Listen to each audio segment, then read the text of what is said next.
Hello and welcome back. We are talking today about anger and anxiety. And in dynamic emotional integration, which is my applied work, we see anger as the emotion that helps you discover what you value and set boundaries around it. Now, how people learn to work with setting boundaries is their own situations. So if I can set a boundary with love, I can set a boundary with violence, I can set a boundary by not setting it at all, right? But it's always about boundaries and finding what you value. This is very important when we look at how anger and anxiety connect with each other, because anxiety is about helping you get your work done. And so if you don't know what you value and you don't know how to set boundaries, you and your anxiety may be taking on a lot more than perhaps you or anyone should. So, joining me today are three dynamic emotional integration professionals. On my level is Camilla Jørgensen from Denmark, and below her is Pia Ault, also from Denmark, now in Dubai and possibly in other areas of Europe soon. And then below me is Marion Langford, and she's in Ontario, Canada. So thank you, Universal International Dynamic Emotional Integration people. We were talking before we got on about situations where we have anxiety going very nicely, but not enough anger. And we were talking about what that might do. Does anybody have a first? Yeah, Marion? Yeah, I do some volunteer work that's really near and dear to my heart, and I have found it really rewarding.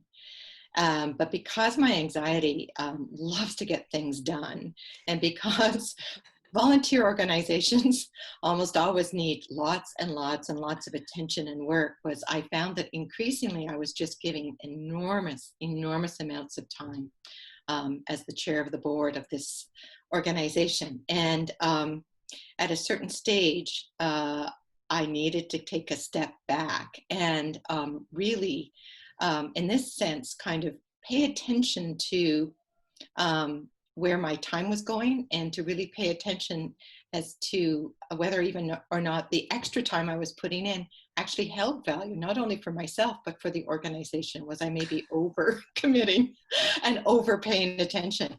And so that was a really valuable moment for me. So I've really reset boundaries using anger as a way to always ask the question, what is of greatest value right now? So when my anxiety wants to run away and do something over here for the volunteer organization, I'm able to kind of take it back and kind of go, and I also earn my living as a consultant. So, where's the other value I need to be investing in and giving to?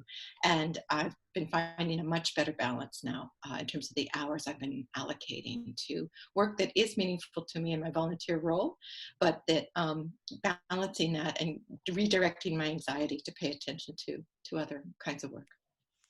Yeah, I really like that. And Pia has had a um, unfun transition that she's making away from both her country and a job. And so having to uproot her whole life. And you were talking about how your anxiety is very, very on task right now, getting everything ready, getting everything organized. How is anger helping you set boundaries around that? Or are you even in a place where you can start setting boundaries or finding what your values are? So I think I'm still trying to identify what my values are, or what is important to me now, as I'm having to transition from one identity, corporate worker, career woman, and then all of a sudden being told, well, you don't have the skill set for that role, so we're going to transition you out and pick somebody else. And you just go find out what you're going to do in life now, right? So it's like, okay, well, hello. So there was, I think that the anger was there before the anxiety was there. And I think normally in the situation of COVID right now, for example, a lot of people are losing their job, Yeah. and that's not in their control. this wasn't in my control either. But rather than panic or fear, or fear coming up or anxiety coming up about the future, about, oh my God, I lost my job, what am I going to do? I think that anger took over, and I was still trying, to regulate that and to identify, well, what am I in all this? And so I'm slowly finding that as I'm now planning for my move from one country to another, and there's a lot to do. It's not, you can't just get on a flight. It's my whole life for the past 12 years that I've been here in Dubai, and I'm now switching that life with some animals and a whole new identity. So yeah, my anger was there, very much present, but that's now, I think I'm channeling it more into what's my value now? What will it be going forward?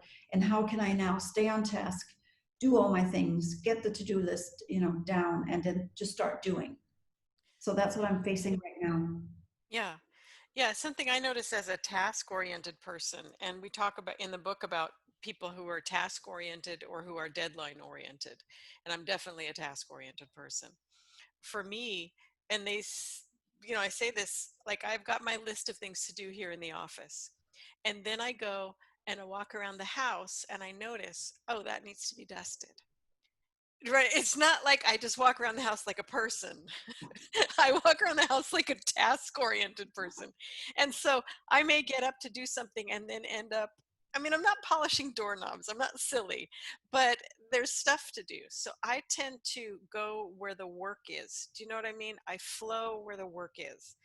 And without checking in to say, is it valuable right now to be dusting this?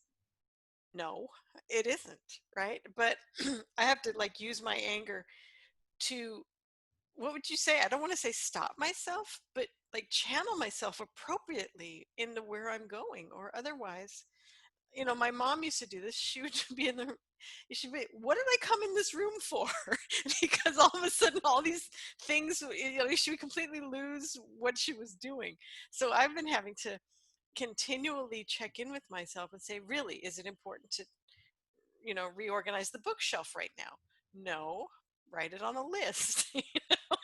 So that's been really helpful for me to understand how anxiety will always just do the job. Just do the job. And something needs to come in and say, yes, but is this a job that needs doing right now? Or as when Marion said, is this leading to a valuable place for you? Or are you just working like like an Energizer bunny? Camilla, you were talking before about anger not being really a lady skill.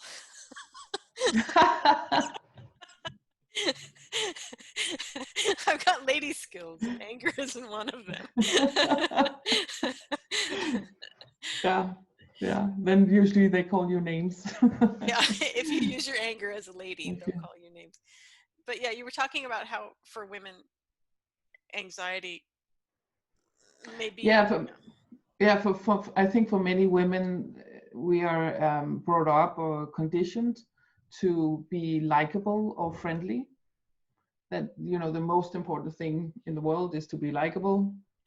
And what tends to happen is that you maybe don't really have boundaries enough, or strong enough boundaries around what it is that you value. And one of the ways that can manifest, I think, is like running around and doing tasks and errands for everybody else and taking that on. Yeah, sure, I can bake a pie, or I can bring a cake, or go take care of sick people, or clean at a friend's house. I don't know, something.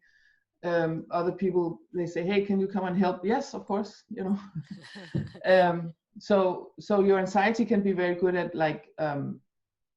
getting the job done, but what about your boundaries? What about the capacities of your anger, which is one of them is like being good at setting boundaries. Then you might even end up in living somebody else's life, so to speak, in the end. Like, okay, I'm running around doing everything for everybody else, but maybe not so much myself. Yeah. Because anger asks, what do I value? What's really, really valuable and important to me? Yeah. And anxiety asks, okay, what really needs to get done? And actually those two questions together are very powerful.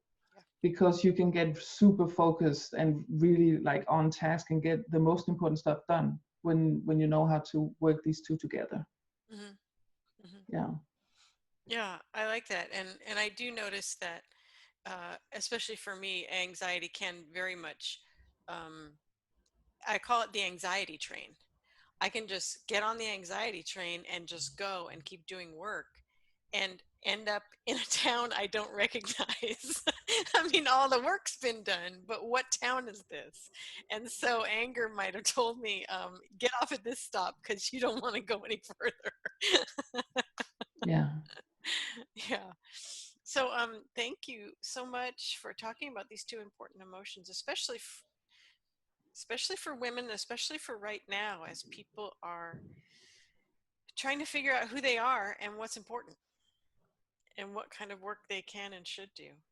Um, Let me know. Is there anything I forgot? Is there any piece of it that? Yay, anxiety! Yay, anger! Well, thank you so much, Pia and Marion and Camilla. It was lovely to talk to you. Um, Thank you. Thank you. Thank you. Thanks.